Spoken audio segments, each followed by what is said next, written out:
Hola, buenos días, ¿cómo están, chicos? El día de hoy pasamos a un nuevo tema. Vamos a ver la clasificación de los seres vivos. Y para explicar este tema me voy a basar en una página que es de la UNAM. Aquí les aparece la dirección. Y vamos a ir viendo diferentes autores que han propuesto diferentes formas de clasificar a los seres vivos. Pero ¿por qué creen que nos interesa clasificar a los seres vivos? Hay muchísima variedad de seres vivos en el planeta y entonces para facilitar su estudio, nosotros los colocamos en grupos, de tal manera que un organismo no pertenezca a dos grupos a la vez. Eso es lo que tratan de lograr los sistemas de clasificación. ¿Por qué es importante? Les decía que porque así facilitamos su estudio y como tal, recuerden que nos da por hacer divisiones artificiales, ¿no? Por ejemplo, la ciencia la dividimos, entonces más o menos así pasa con los seres vivos. Los colocamos en grupos para facilitar su estudio. Entonces, a través de la historia, los biólogos en sus diferentes ramas, han tratado de hacer esa agrupación y va cambiando dependiendo de los conocimientos que se tenían durante cada época. Entonces, por ejemplo, aquí vemos que desde Aristóteles ya se intentaba clasificar a los seres vivos en el año 350 antes de Cristo. Él se basó básicamente en observaciones y en la semejanza que tenían los animales, ¿no? En apariencia. Entonces, las ideas que él tenía es que los animales, por ejemplo, los clasificaba entre los animales que tenían sangre roja y los que no tenían sangre roja. Y básicamente en ese entonces conocían solo dos grupos, plantas y animales, que es lo que de manera como que empírica traemos todos, porque son los seres vivos que vemos, pero hay muchos otros que no vemos y que también se tienen que clasificar y que no son ni plantas ni son animales.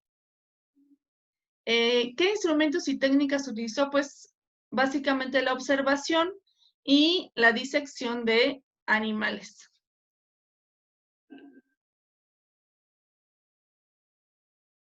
Bueno, Teofrasto fue otro autor que fue discípulo de Aristóteles y también intentó hacer una clasificación eh, de acuerdo a lo anterior también en animales y plantas, pero por ejemplo las plantas se las clasificó en árboles, en arbustos y en hierbas. Esta clasificación todavía se utiliza porque son los diferentes estratos, por ejemplo, que vemos en un bosque o en una selva.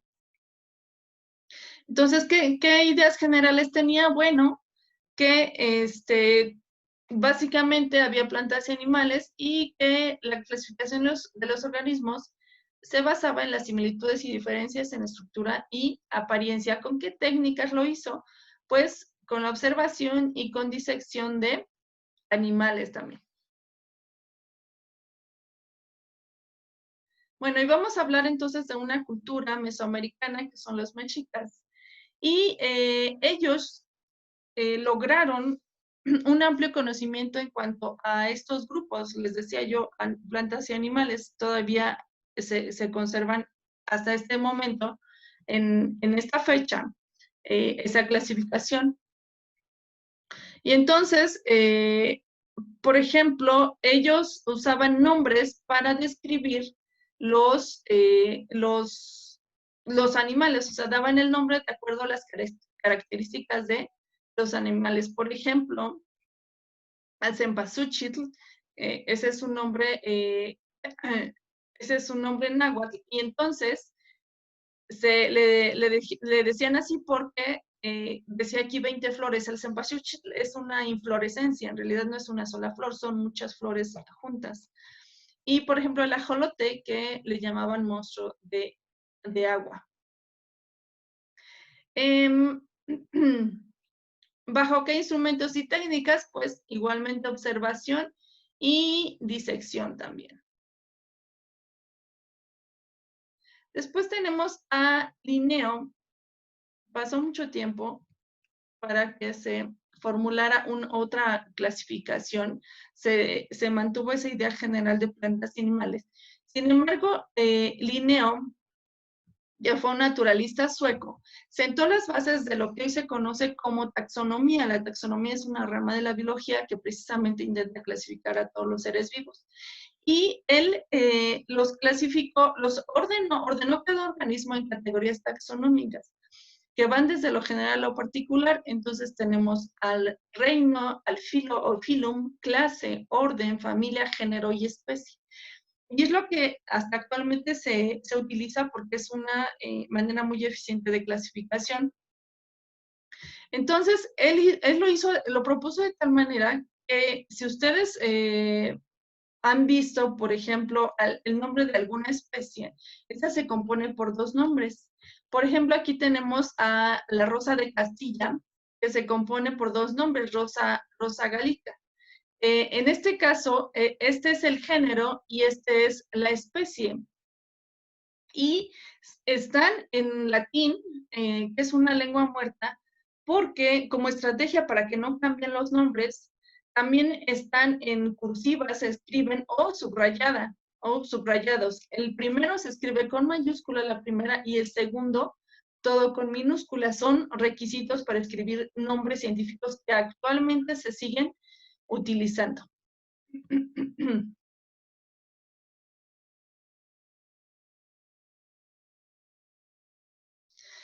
¿Por qué? Porque estos nombres científicos garantizan que cada especie tenga un nombre exclusivo.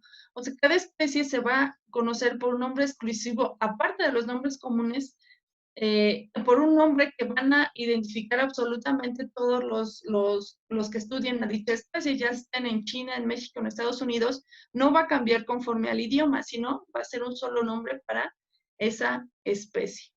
Entonces, él propuso las principales categorías taxonómicas, les decía yo, estas que están aquí: reino, filo, clase, orden, familia, género y especie, el nombre científico que se sigue usando, y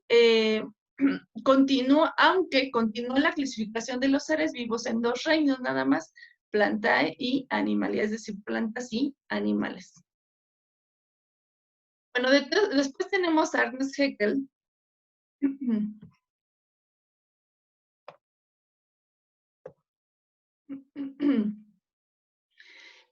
Y él estuvo en una época donde ya se utilizaba el microscopio. Aquí lo ven en instrumentos y técnicas. Entonces, ya se dieron cuenta que no solamente había plantas y animales que podíamos ver a simple vista, sino que también había organismos microscópicos y organismos unicelulares.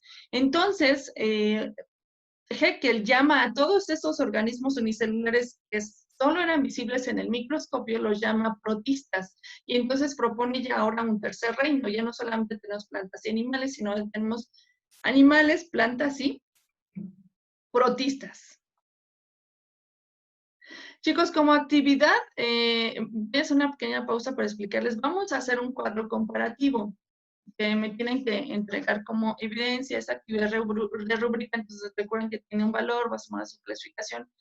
La hacen, por favor, y me envían su evidencia. Vamos a hacer un cuadro comparativo de autores y la clasificación que utilizaron. Y también por ahí de los autores, donde se incluyen instrumentos y técnicas, también vamos a colocar.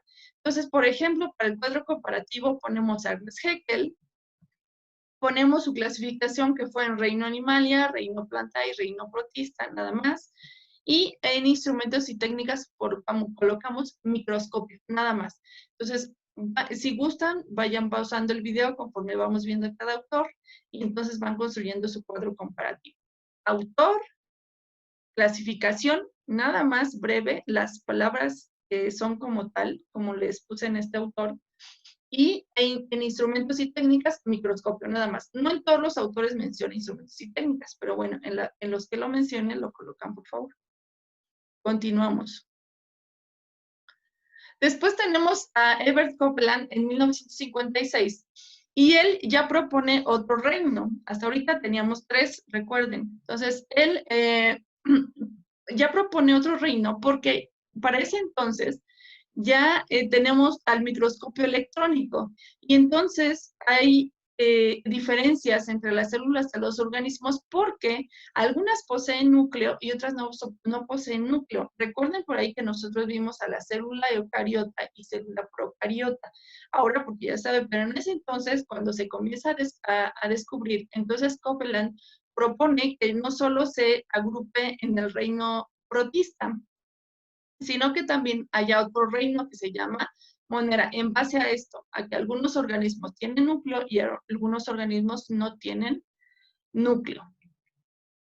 Entonces, Copeland propone un nuevo reino, el monera, donde agrupa a las bacterias, porque todas son procariontas, es decir, no tienen núcleo. Entonces, en su cuadro comparativo iría esto para Copeland. Reino animalia, reino plantae, reino protista y monera. ¿Con qué instrumentos y técnicas? Bueno, con el microscopio electrónico.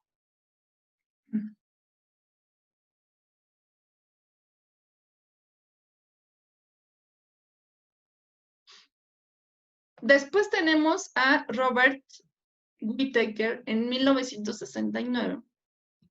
Y él ya propone otro reino. ¿Por qué? Porque hasta antes los hongos se consideraban como parte de las plantas del reino Plantae. Sin embargo, él propone otro tipo de clasificación en base a criterios como, por ejemplo, el tipo celular, es decir, si son procariontes o eucariontes, el nivel de organización, si son unicelular o pluricelular. Recuerden que esto por ahí ya lo vimos, unicelular solo tienen una célula, pluri tienen más de una célula, millones de células. El tipo de nutrición, si es autótrofa o heterótrofa. Y básicamente aquí es donde cambia para el reino fungi. Y el tipo de reproducción, sexual o asexual.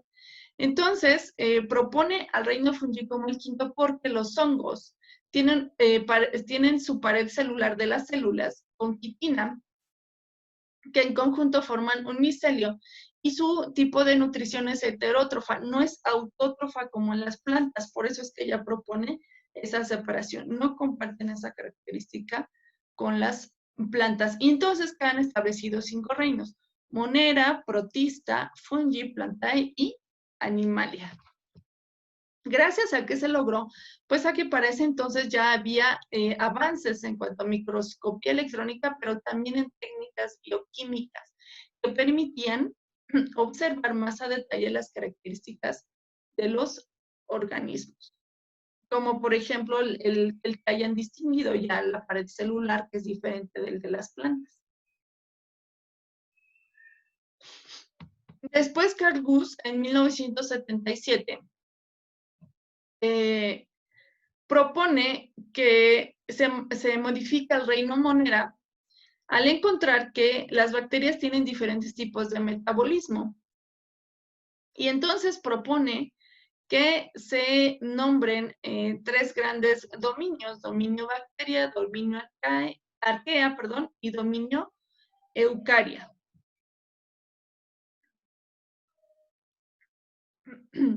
Esto porque pues notó diferencias a nivel de genética ribosomal. Como ven, ya son técnicas bioquímicas mucho más específicas y más detalladas entre las arqueas y las bacterias. Por ello es que propuso separarlos.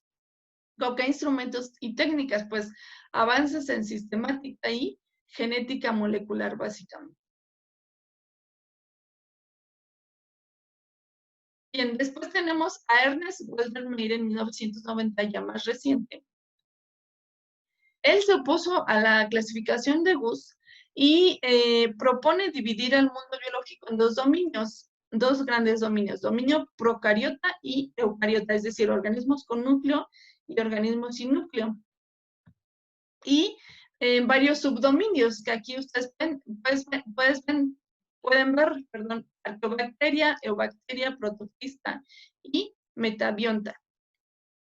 Y dentro de los cuales, otra vez, incluye a diferentes reinos. ¿Por qué? Porque ya nota diferencias en la célula. Esto ya es a nivel celular, ya no es solo con observación y disecciones que se hacían en un principio. Ya en estas son diferencias a nivel celular. Ya casi terminamos. Después viene Lynn Margulis y Caroline Schwartz en 1998. Ellos restauran el sistema de los 5 reinos porque dicen que solo hay 2 superreinos, el superreino procariota y el reino eucariota. En el procariota colocan a las bacterias, recuerden que no tienen núcleo, y aquí hay un subreino eubacteria y un subreino arqueobacteria. Son diferentes tipos de bacterias. Y después en el superreino eucariota incluyen a animalia, animales, plantas, hongos y protoctistas.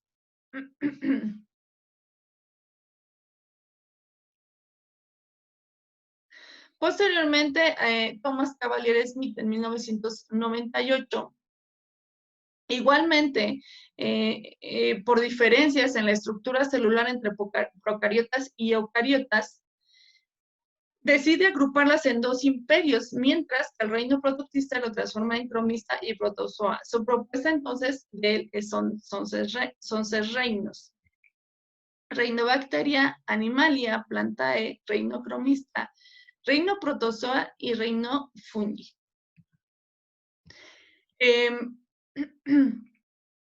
En este tipo de clasificación ya vemos, por ejemplo, relaciones evolutivas. Esas relaciones evolutivas ya se hacen con genética, también ya se hacen con biología molecular, porque pues ya hay muchos más avances, muchas más técnicas establecidas con respecto pues, a estas ramas de la ciencia. Sin embargo, actualmente la clasificación que más se acepta en general es la propuesta por Carl Guth en 1977.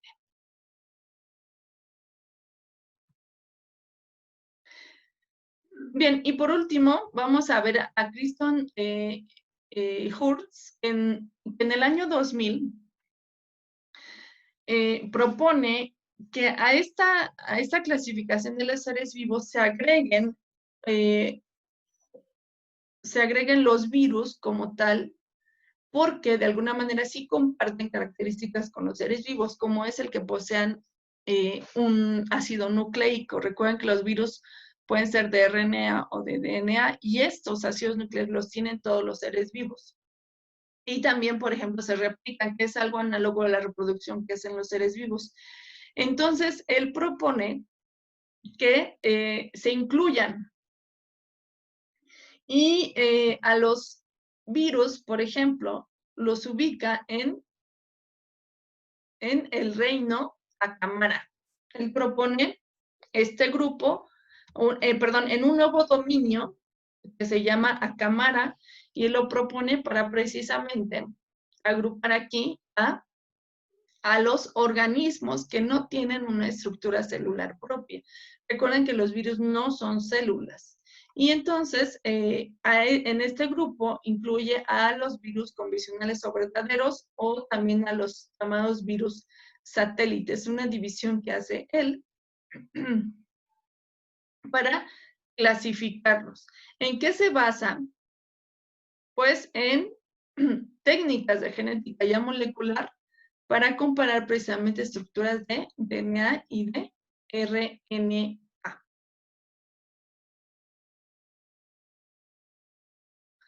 Sin embargo, pues esta división pues aún está en discusión, porque les decía yo que a los virus, cuando hablamos de virus, no se les considera pues seres vivos.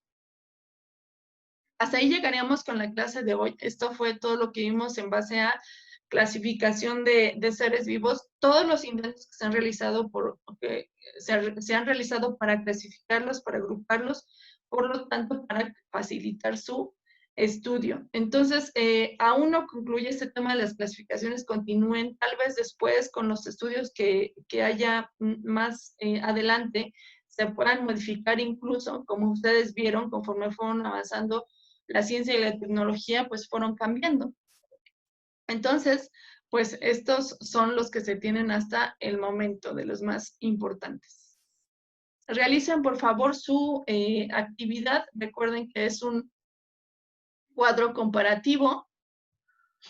Lo pueden hacer a mano o en hojas de formato, o me lo pueden mandar en un archivo en Word, como ustedes prefieran, o lo que se les facilite.